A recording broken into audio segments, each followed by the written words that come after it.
Hello बच्चों, मैं शिखा learn smart with the शौक बकारिया के चैनल पे आपका फिर से वेलकम करती हूँ। और हमने जो प्रीवियस वीडियोस बनाई थी +1 के क्लास की, उसमें हमने सेट का पढ़ा था। ठीक है बच्चों, इससे पिछले जो सेशन लिया था हमने, उसमें हमने सीखा था कि आपकी कार्टेशियन प्रोडक्ट कैसे निकालते हैं, जिसको हम रिलेशन की तरह भी हम ले सकते हैं, बट रिलेशन जो अभी है सही में वो अब हम पढ़ेंगे। और हमने प्रोडक्ट सीखा था कि नंबर ऑफ एलिमेंट्स कितने आते हैं जब हम प्रोडक्ट करके निकालते हैं, और उसी से रिलेटेड हमने 2.1 एक्सरसाइज भी आपकी सॉल्व करी थी। तो बच्चों आज हम आगे का ही कंटिन्यू करेंगे। ये आपका +1 का चैप्टर 2.1 हमने कर लिया था, आगे हम चलेंगे। आज का हमारा टॉपिक है रिलेशन। ठीक है बच्चों, क्या टॉपिक है? रिलेशन। समझ में आ रही है बात? देखिए, कल जो हमने प्रीवियस जो वीडियो थी हमारी, इससे जो पिछला जो सेशन लिया था, उसमें हमने ये पढ़ा था कि जब ए प्रोडक्ट ए या ए प्रोडक्ट बी कुछ भी आप निकालते हो तो वो कुछ इस तरीके से आता है। कैसे आता है? 1 2 2 1 3 4 4 3, इस तरीके से आता है। क्लियर? अब हमारे पास में यहाँ पे जो ए के एलिमेंट है वो क्या होंगे बच्चों? 1 2 3 एंड 4। ठीक है ना? ये मैंने कुछ बनाए हैं, ये जो मैंने मल्टीप्लाई लिखे हैं ये मैंने कुछ लिखे हैं, सभी नहीं लिखे। चलो सभी लिख के देख लेते हैं अगर आपको कंफ्यूजन हो रहा है तो। हमने जो प्रीवियस पढ़ा था उसमें हमने ये पढ़ा था कि 1 2 3 अगर कोई सेट है और बी कोई अनदर सेट है 4,5, और इसका जो कार्टेशियन प्रोडक्ट क्या आएगा बच्चों? कार्टेशियन प्रोडक्ट भी कह सकते हैं या product of the two set. तो कितना आएगा हमारे पास में जब हम ए टू बी चलेंगे? तो ए की टर्म पहले लिखेंगे एंड बी की टर्म बाद में लिखेंगे। 2,4 2,5 3,4 एंड 3,5। तो ये हमारे पास में रिजल्ट आता था। क्लियर? ये थी हमारी कार्टेशियन प्रोडक्ट, या कह सकते हैं कि प्रोडक्ट हमारा 2 टर्म का था। अब हमने बात करनी है किसकी? रिलेशन की। तो रिलेशन जो है कहीं ना कहीं इसी के प्रोडक्ट से जुड़ा हुआ है। ठीक है बच्चों, जो रिलेशन है आपका कहीं ना कहीं इसी प्रोडक्ट के साथ में क्या है? जुड़ा हुआ है। कैसे? देखिए रिलेशन का ये है, ये बना दिया मैंने कोई ए और ये बना दिया मैंने बी। ठीक है बच्चों, 1 2 3 एंड 1 2 अगेन 3। ठीक है, फर्स्ट का रिलेशन फर्स्ट के साथ, इसके साथ में, आप 2 का 3 के साथ में भी बना सकते हो। तो ये रिलेशन है। क्लियर? अगर मैं इसका प्रोडक्ट करने की बात करूं तो मेरे पास में टोटल रिजल्ट कितने आएंगे बच्चों? 9 आएंगे। कुल मिला के कितने टोटल रिलेशन निकल सकते थे? 9 निकल सकते थे। लेकिन रिलेशन जो बन के हमारे पास में इस केस में आया है 1,1 2,2 3,3 एंड 2,3। क्लियर? तो ये एक छोटा सा सेट है। अगर मैं साधारण उसमें बात करूं तो इसका मीनिंग हुआ कि relation is the subset of product of the two set. Clear? Relation की सिंपल सी डेफिनेशन क्या रहेगी कि रिलेशन जो होता है हमारा किसी भी 2 सेट का जो प्रोडक्ट आता है उसका सबसेट होता है। अब बात करें सबसेट की, तो सबसेट भी हमने अच्छे से समझ रखा है कि सबसेट किसे कहते हैं। ठीक है बच्चों, चला पता? ठीक है, तो रिलेशन हमारे पास में क्या रहता है? रिलेशन जो होता है वो सबसेट होता है, subset of the product A cross B. कि ए क्रॉस बी का जो भी रिजल्ट आएगा हमारे पास में प्रोडक्ट करके, उसका छोटा सा एक हिस्सा जो होगा वो एज ए क्या रहेगा? रिलेशन रहेगा। इतनी सी बात अगर समझ में आती है तो आगे चलते हैं। ठीक है बच्चों, क्या बात समझ में आई है कि relation is the subset of the product of the two set A and B. Clear? चलिए अब बात करते हैं, जैसे कि सपोज करते हैं लेट ए 1 4 एंड 5। क्लियर? इसी की तरह बी ले लेते हैं। चलिए A B and C. Clear? आप करिए इसका प्रोडक्ट निकालिए। ए क्रॉस बी कितना आएगा बच्चों?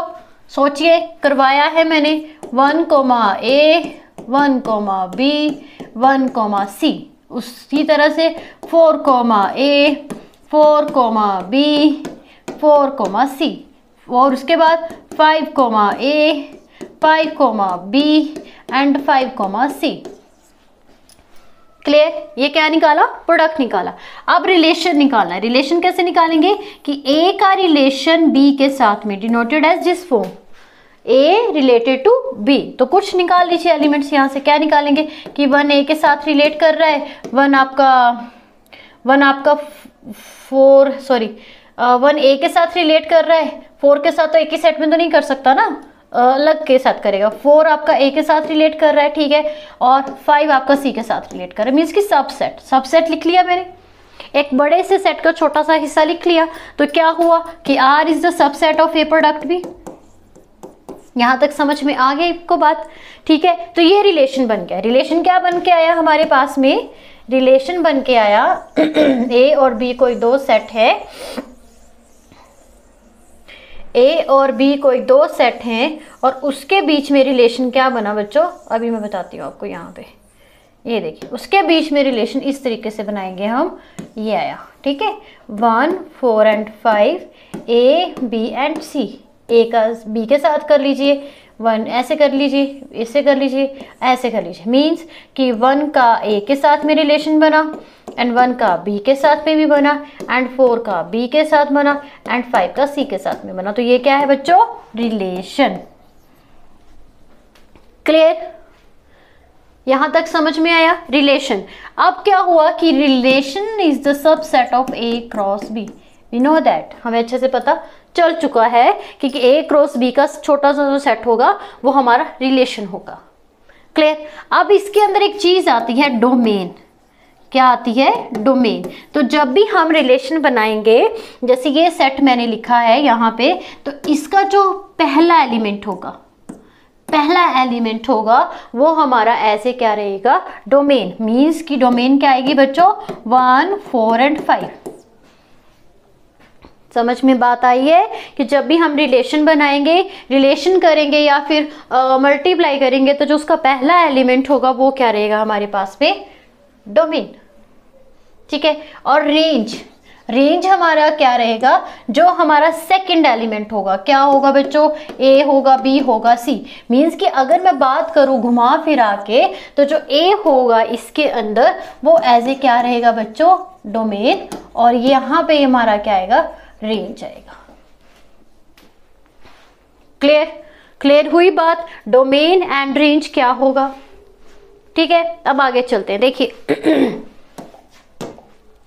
अब इसी के साथ में हमारी आती है कोडोमेन। कोडोमेन को समझने के लिए एक एग्जाम्पल कंसीडर करते हैं। ठीक है, एक एग्जाम्पल कंसीडर करते हैं। चलिए ओके, एक ले लेते हैं डोमेन। डोमेन मीन्स की A। अपने A नहीं लिखना है, ये मैं आपको समझाने के लिए लिख रही हूँ A। ठीक है, अच्छा जी, डोमेन में आ गई मीन्स की A 1, 2 and 3 and 4 and 5। Clear? अब मैं रेंज ले रही हूँ आपकी। रेंज क्या आएगी? रेंज कुछ भी ले लीजिए, 2, 3, 4 एंड 5, डिपेंड करता है ना आपको क्या लेना है। 2, 3, 4, 5, 6 कुछ भी ले लीजिए। अब कोडोमेन जो आएगा वो इन दोनों का यूनियन होगा। बात समझ में आ रही है? जो कोडोमेन होगा वो इन दोनों का यूनियन होगा। वो आएगा 1, 2, 3, 4, 5 एंड 5। That's it. 5 तक की है, 6 नहीं है। ठीक है बच्चों, कितना आएगा? 5 आएगा। तो ये क्या बनी हमारे पास में? कोडोमेन बनी कि वो वाले एलिमेंट जो हमारे रेंज के पास में भी हैं और डोमेन के पास में भी हैं, वो ऐसे क्या होंगे? कोडोमेन। यहां तक समझ में आया सभी को कि कोडोमेन क्या है एंड कोडोमेन क्या है? अब देखिए, क्या रेंज हमारा सबसेट हो सकता है कोडोमेन का? हो सकता है। हो सकता है कि नहीं? हो सकता है, क्योंकि 1, 2, 3, 4 1, 2, 3, 4 मतलब 2, 3, 4 आ रहा है, 5 भी आ रहा है, तो इसका डोमेन हो सकता है। ठीक है, अब हम बात करें डोमेन की, तो domain is equal to codomain. Domain is equal to codomain means कि सबसेट भी हो सकता है अगर बराबर आया तो। सपोज करो यहाँ पे अगर 6 आ जाता, यहाँ पे 6 नहीं है, तो इस केस में B is the subset of codomain. B is the subset of codomain. अगर कब 6 आएगा, तो अगर यहाँ पे 6 नहीं है, 5 तक है, तो ये देखिए ना आपको 5 के बराबर दिख रहा है। ठीक है बच्चों, चलें आगे। ओके, आगे देखिए। अब हमें पता चल गया है कि आपका डोमेन क्या है, रेंज क्या है, कोड डोमेन क्या है। जो आपकी 2.2 एक्सरसाइज है +1 की, उसके अंदर सिर्फ आपसे यही पूछा जाएगा फिलहाल के लिए कि डोमेन बनाइए, रिलेशन बनाइए, कोड डोमेन बनाइए और रेंज बताइए कि रेंज क्या होगी। ठीक है बच्चों, ओके। देखिए, रिलेशन के बारे में एक इम्पॉर्टेंट बात है कि जो ये रिलेशन होता है हमारा, ये हमारा रोस्टर फॉर्म में भी लिखा जाता है। ठीक है, रोस्टर फॉर्म में भी होता है और इसी के साथ सेट बिल्डर फॉर्म में भी होता है। सेट बिल्डर फॉर्म में भी होता है। रोस्टर फॉर्म में क्या होता है बच्चों, एक आपके पास में कर्ली ब्रैकेट्स लगती हैं और बीच में एलिमेंट्स लिखे जाते हैं विद इन कॉमा। ठीक है, और जब सेट बिल्डर फॉर्म आती है तो एक स्टेटमेंट हमें दे रखी होती है। तो इस तरीके, दोनों तरीकों से हम रिलेशन को रिप्रेजेंट कर सकते हैं। रिलेशन को हम दोनों तरीकों से रिप्रेजेंट कर सकते हैं, by roster, by set builder. Clear? Okay, चलिए, तो हमने देख लिया आपका डोमेन क्या थी, कोड डोमेन क्या थी, रेंज क्या थी, और रोस्टर फॉर्म और सेट बिल्डर में दोनों में हम इसको रिप्रेजेंट कर सकते हैं। अभी हमारे पास में रिलेशन में एक आता है आपका एरो डायग्राम। क्या था बच्चों? Arrow diagram. एरो डायग्राम में क्या रहता है कि जिसका किसी के साथ भी हम किसी को रिलेट कर रहे हैं तो उसको हम बाय कोमा रिप्रेजेंट कर, बाय एरो रिप्रेजेंट करते हैं। जैसे ऐसे, जैसे यहाँ पे मैंने ए के एलिमेंट्स लिख लिए, यहाँ पे बी के लिख लिए, 1 2 3 एंड 4, 2 and 3 and 4। तो 1 का रिलेशन 2 के साथ में, 3 का इसके साथ में। तो ये बाय एरो हमने क्या किया, रिप्रेजेंट किया है कि सेट जो निकल के आएगा 2, आएगा, 3, आएगा, 4, आएगा। मतलब ये रिप्रेजेंटेशन है किसकी, रिलेशन की, as a diagram, arrow diagram. ठीक, चलिए, अब हमारे पास में एक एग्जाम्पल आता है। एग्जाम्पल में है कि let a is equal to 1, 2, 3, 5, 6 bracket close. ठीक है, रिलेशन आएगा R, क्या आएगा बेटा, R from A to A। ध्यान से समझिएगा, हर जो भी हम रिलेशन मोस्टली जो डेफिनेशंस वगैरह में लिखा जाता है वो इसी तरीके से आता है, A टू A में ही होता है। खैर वो हम 12th में देखेंगे, वो A टू A ही होता है। ठीक है, A टू A ही होता है। और रिलेशन हमें किस में दे रखा है बच्चों, आपकी सेट बिल्डर फॉर्म में, such that y is equal to x plus 1 and curly bracket close. ये जो दो हमारे पास में लगे होते हैं, ये दो बिंदियां जैसी, इसको हम कहते हैं सच दैट। क्या कहते हैं, सच दैट। चलिए अब देखिए कैसे करेंगे। अब हमारे पास में a जो है यहाँ 1 to 6 दे रखा है। ठीक है, एक रिलेशन निकल के आया है कि y is equal to x plus 1। ठीक है, अब हमको जो x लेना है और जो y आना चाहिए वो आपका 1 से 6 के अंदर ही आना चाहिए, इससे बाहर नहीं हमें जाना है। क्लियर? क्या आना चाहिए कि जो आपका आंसर आएगा, जैसे कि x में अगर 2 पुट करो, 3 पुट करो, तो हमारी लिमिट क्या है, 6 तक। आपने 6 से आगे नहीं जाना है। चलिए चलते करते हैं start. When x is equal to 1 then y is equal to 2। तो फर्स्ट रिलेशन बना 1, 2। ठीक है, अब when x is equal to 2 and y is equal to 3, तो यहाँ पे रिजल्ट आएगा 2, 3। ठीक है, उसके बाद x is equal to 3 and y is equal to 4। Clear? उसके बाद x is equal to 4 and y is equal to 5। ठीक है, लास्ट में क्या आएगा बच्चों, 5, 6। आपने इससे आगे नहीं जाना है। तो रिलेशन क्या निकल के आया हमारे पास में, रिलेशन क्या निकल के आया बच्चों, रिलेशन क्या निकल के आया, रिलेशन निकल के आया करली ब्रैकेट 1, 2, 2, 3, 3, 4। ठीक है, एंड 4, 5 एंड 5,6। बस यहाँ तक रिलेशन आया हमारा, तो ये answer is equal to are.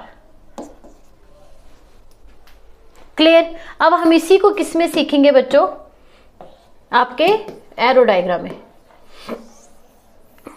Arrow diagram में देखेंगे कि किस तरीके से इसको करते हैं। ठीक है, चलिए देखिए, ये बनाया मैंने ए। ठीक है, क्या था ए मेरे पास में, ओके 1 2 3 एंड 4 एंड 5 एंड 6। अब रिलेशन क्या निकल के आ रहा है, कैसे निकलेगा, ऐसे करके y is equal to x plus 1, means कि x आपने, ये एज ए एक्स है, ये ऐसे क्या है x है, और यहाँ पे y है। तो रिजल्ट क्या बनेगा कि जब यहाँ पे 1 2 लिख लोगे ऐसे ऐसे करके। ठीक है, जब मैं 1 पुट करूंगी तो मेरा आंसर कितना आएगा, 2 आएगा। जब मैंने 2 पुट किया मेरा आंसर कितना आया, 3 आया। 3 पुट किया 4 आया। 4 पुट किया 5 आया। 5 पुट किया 6 आया। तो ये आ गई हमारी एरो रिप्रेजेंटेशन या एरो डायग्राम, जो भी हमने रिलेशन बनाया है कि जब हम ये रिजल्ट्स पुट करेंगे तो आंसर हमारा ये आना चाहिए। अब सिर्फ आपका 6 और जो 1 है वो रिलेशन में नहीं आ रहा है, ये बाहर रह जाएगा। क्लियर बच्चों, आपको यहाँ तक समझ में आया कि किस तरीके से इसको हम एरो डायग्राम में रिप्रेजेंट करेंगे। क्लियर। अब नेक्स्ट देखिए, अब इसी के साथ हमें पूछा गया कि डोमेन लिखिए। तो डोमेन तो बता देंगे बच्चे, क्या आएगा डोमेन, 1 2 3 4 एंड 5, 1 2 5। और रेंज, रेंज भी बता सकते हैं सभी बच्चे। रेंज क्या आएगा हमारे पास में, 2 3 4 5 एंड 6। क्लियर। अब इसी के साथ कोड डोमेन, कोड डोमेन क्या आएगी बच्चों, 1 2 6, 1 2 3 4 5 एंड 6। तो ये हमारे पास में आंसर आ गया। मे भी ये 3 या 4 5 नंबर का क्वेश्चन आसानी से बना दें कि पहले आपको सेट दे देंगे, बोलेंगे रिलेशन बनाइए, 1 नंबर इसका मिल गया, अब इसका एरो डायग्राम बनाइए, को डोमेन निकालिए, रेंज निकालिए, को डोमेन निकालिए, तो आसानी से आप इसमें नंबर ले सकते हो। सिर्फ इसमें ये 3 या 4 चीजें ही हैं +1 के रिलेशन के चैप्टर में। क्लियर बच्चों, ध्यान से समझना है कि डोमेन क्या थी, रेंज क्या थी और को डोमेन क्या थी। क्लियर। ओके, अब हम देखते हैं इसका नेक्स्ट एग्जाम्पल क्या है। चलिए, नेक्स्ट एग्जाम्पल में हमें दे रखा है P एंड Q। अच्छा, relation, write this relation in a set builder form and in roster form, what is the domain and range. ये हम एक रो रिप्रेजेंटेशन दे रखी है बच्चों, एरो डायग्राम दे रखा है ऐसे करके, एक बनाया है ऐसे और दूसरा बनाया है ऐसे। तो बड़ा ही इन्होंने काम खराब किया है, तो देखते हैं काम को सही कैसे करेंगे। थोड़ा बड़ा ले लेते हैं। ठीक है, एक में नंबर आ रहा है आपका 9 4 एंड 25। ठीक है, जिसका नाम है P एंड Q के अंदर क्या है, 5 3 1। ओके, इंटीजर्स हैं, इंटीजर्स हैं। यहाँ से 1 शुरू किए, यहाँ पे प्लस के लिखे 5 के। ठीक, और उसके बाद यहाँ पे आएगा -2 -3 एंड -5। इस तरीके से नंबर्स लिखे हैं। अब किसका किसके साथ में रिलेशन है, तो बिल्कुल सही सही हमें बनाना पड़ेगा।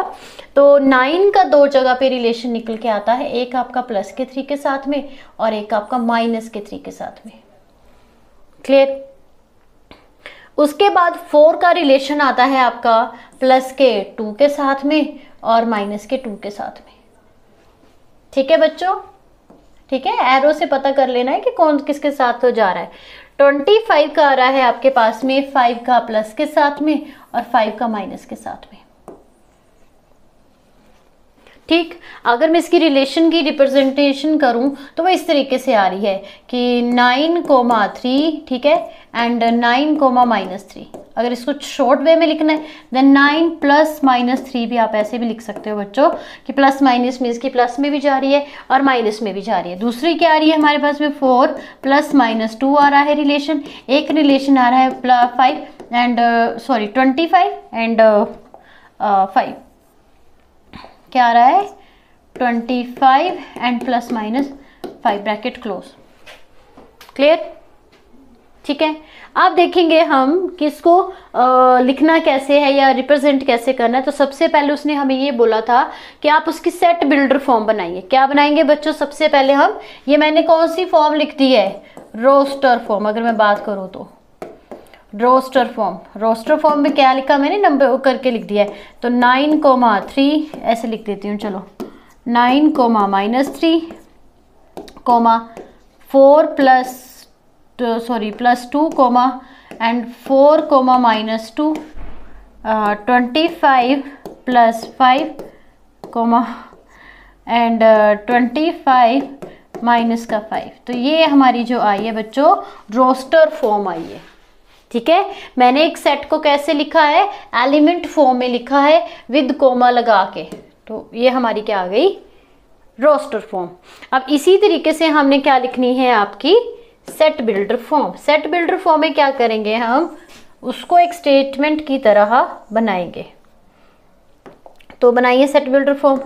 Are as a relation, relation में क्या आएगा? x, y। ठीक है, such that x is the square of y, है ना स्क्वायर। जब भी हम y का स्क्वायर करेंगे तो वो 3 का स्क्वायर करेंगे तो 9 बनेगा, -3 का करेंगे तब भी 9 बनेगा। तो x is the square of y। Clear? And x belongs to p। x किसका एलिमेंट है जी? p का। एंड y किसका एलिमेंट है? Belongs to q। तो ये हमारी सेट बिल्डर फॉर्म बन गई। क्या बन गई बच्चों? Set builder form. ठीक है, अब हमने सेट बिल्डर फॉर्म भी बना ली है, रोस्टर फॉर्म भी बना ली है। अब हमें आगे क्या पूछा गया है? Roster form. अच्छा, what is its domain and range? तो लिखिए डोमेन एंड रेंज, लिख सकते हो आसानी से। डोमेन एंड रेंज, डोमेन क्या आएगी? 9, 4 एंड 25। ये आ गई डोमेन, जो उसका फर्स्ट एलिमेंट आपके रिलेशन का। रेंज क्या आएगी? 3, -3, 2, -2, 5, -5। ये आ गई एज ए रेंज।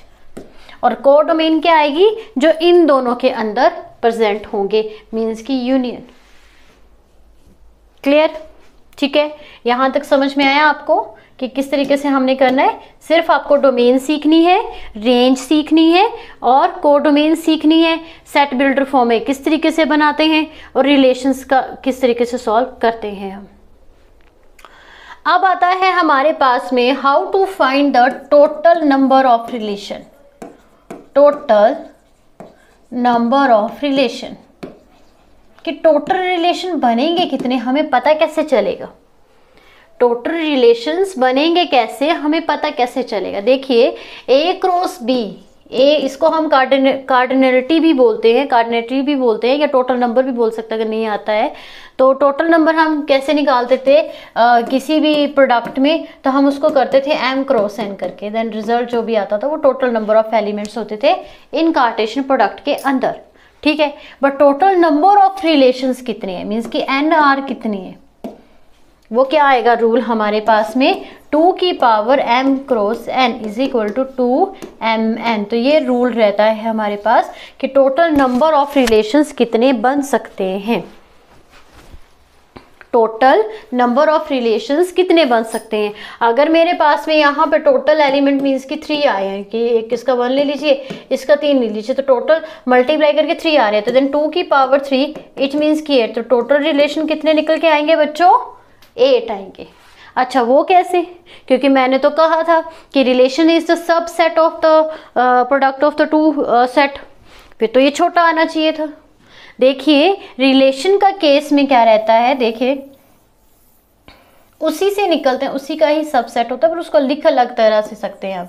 जैसे कि ये बनाया मैंने, अब ये 3 एंड 4 एंड 5 और ये 1 है, ठीक है। मल्टीप्लाई 1 3 से करेगा, 4 से करेगा, 5 से करेगा, तो टोटल रिजल्ट हमें कितने देगा? 3। कब? जब मल्टीप्लाई करेगा। बट जब ये एक दूसरे के साथ में क्या करेगा? रिलेशन में आएगा, तब क्या होगा ये देखिए। अब ये 1 जो है क्या है? एक घर का मेन मेंबर है, या ये कह सकते हैं कि दादाजी हैं, ठीक है। अब दादाजी का जो रिश्ता है वो दादाजी का रिश्ता आपके बच्चों के साथ में भी है, आपके साथ में भी है, हर किसी के साथ में है। ठीक है, तो इस तरीके से जो इसके मतलब अब ये होने के बाद में क्या होगा कि 3 का रिलेशन भी 4 के साथ होगा, 4 का रिलेशन भी 5 में होगा, तो कुल मिला के जो टोटल रिलेशन निकल के आएंगे वो 2 की पावर 3 मीन्स कि 8 निकल के आएंगे। ठीक है, उसमें सिर्फ ये बोला था कि ये जो दादाजी का रिलेशन है ऐसे करके अलग अलग बनाए कि आपके बेटे के साथ है, आपके पापा के साथ है, इस तरीके से 6 ऐसे करके 3 5 6। लेकिन इस दादे का जो रिलेशन है अंदर अंदर सभी के साथ होगा ना, जैसे 3 का 5 के साथ, 5 का 6 के साथ, सभी के साथ होगा, तो जिसकी वजह से टोटल जो नंबर ऑफ रिलेशंस निकल के आते हैं वो 8 निकल के आते हैं। ठीक है, तो अगर हमें पूछा जाए कि टोटल नंबर ऑफ रिलेशंस, जैसे कोई भी सेट कंसीडर कर लीजिए 1 and 2, ठीक है, ये ए ले लीजिए और बी ले लीजिए 3,4, मल्टीप्लाई करिए मल्टीप्लाई करेंगे तो हमारे पास में टोटल नंबर कितने आएंगे बच्चों? नंबर ऑफ जो ए के रहेंगे m is equal to 2 and n is equal to 2, the number of कितने आएंगे? 4 आएंगे। क्या आएंगे ये? n a cross b is equal to 4, but n r कितने टोटल रिलेशन बनेंगे? 2 की पावर 4 मीन्स की 16। ठीक है, कितने आएंगे बच्चों? 16 आएंगे जो a से b के साथ में रिलेट करेंगे, क्योंकि हमने a से b के बड़े सारे निकल सकते हैं। ठीक है, बड़े सारे निकल सकते हैं, तो इस तरीके से इसको हम सॉल्व करेंगे। अच्छा जी, तो यहाँ तक समझ में आया। अब एक इम्पॉर्टेंट चीज़ है कि a relation R from A to A and is also stated as a relation on A. देखिए ध्यान से समझिएगा कि क्या लिखा है कि ए रिलेशन आर, आपका जो आर रिलेशन है वो किससे निकल के आया है? ए टू ए से। तो इसका मीनिंग है हम कहेंगे as a relation on A, as a relation on A, मतलब ए का किसके साथ रिलेशन है? ए के साथ में ही है। अगर हम बात करें कुछ और टर्म ले लेंगे, देन ए रिलेशन बी, ठीक है, बी के साथ में रिलेशन है। तो यहाँ तक जो था बच्चों हमारा डोमेन का था, रेंज का था, हमने पढ़ लिया है। ठीक है, मेरी पूरी कोशिश रही कि आपको अच्छे से क्लियर करवा सकूं। हमने देखा है कि डोमेन कैसे निकालते हैं, आपको यही सीखना है इस केस में। डोमेन कैसे निकालते हैं, आपकी रेंज कैसे निकालते हैं, एंड कोड डोमेन कैसे निकालते हैं। ठीक है, और एक रिलेशन को रो एरो डायग्राम में कैसे रिप्रेजेंट करते हैं, तो इसमें यही आएगा। जो आपका +1 का है इसमें यही आएगा। नेक्स्ट इसकी एक्सरसाइज रहेगी 2.2, तो वो हम आपके नेक्स्ट सेशन में सॉल्व करके आपको बताएंगे। ठीक है, आई होप आपको यहाँ तक की वीडियो अच्छी लगी होगी। ये आपके काफ़ी काम की वीडियो है और मुझे पक्का पता है कि यहाँ से एक ना एक क्वेश्चन आपका डोमेन, रेंज या इससे रिलेटेड बन ही जाएगा। इससे नेक्स्ट सेशन में हम इसकी पूरी एक्सरसाइज आपको सॉल्व करके देंगे NCERT की। आई होप वीडियो आपको पसंद आई होगी। आपने लाइक करना है, शेयर करना है और चैनल को भी सब्सक्राइब करना है, ताकि आपको और भी वीडियोस मिल सके और आपकी पढ़ाई में आपको हम हेल्प दे सकें। तो आज के लिए इतना ही। Thank you.